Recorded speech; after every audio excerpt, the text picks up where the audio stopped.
So let's talk about listening to the voice of your inner being and how to distinguish the inner being voice and your traumatic voice. Because a lot of times people be having their trauma and they're leading their life based upon the trauma of the little girl or the little boy that didn't have a mama or didn't have a daddy or was molested or don't have any trust or have trust issues, right?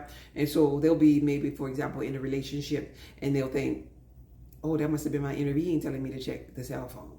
No. That was your trust issues. That was your trauma issue. That wasn't an inner being. Our inner being is going to lead you and guide you to your higher self.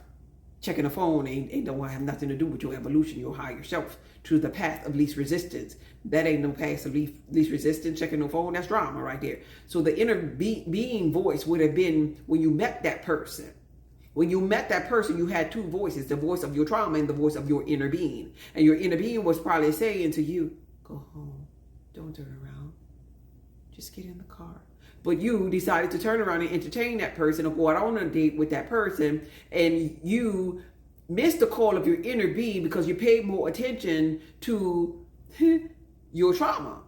Your trauma gave you butterflies, so to speak, in your stomach, but the butterflies in your stomach was simply you getting into fight or fight mode because your body recognized this other person as being part of your trauma, a familiar energy that resonated on the frequency of your old trauma.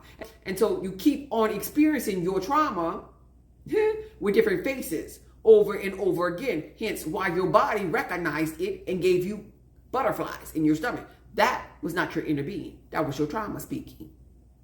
But because you decided to listen to it, now you have to deal with learning that lesson over again. The type of relationship that you're probably in right now with wanting to check a cell phone, for just an example, we want to check a cell phone is the same type of relationships that you've been in over and over, rinse and repeat. You just have a different name or different character playing the same story, ended up in the same type of relationship. So that's the difference between you listening to an inner being or listening to your trauma. Your inner being will tell you things, but when you begin to not listen to it, that voice gets lower and lower. It gets weaker and weaker when you don't listen to it. So pay attention to them something says, not the butterfly, the little small sweet voice that something said, the something that'll say, keep listening to this video. But if you ignore this video, then the voice gets a little lower. Listen to the video. Now you really can't hear, then the voice gets really, really low because you still ignored it. But you can't hear. You have ears, but you're not hearing your inner being.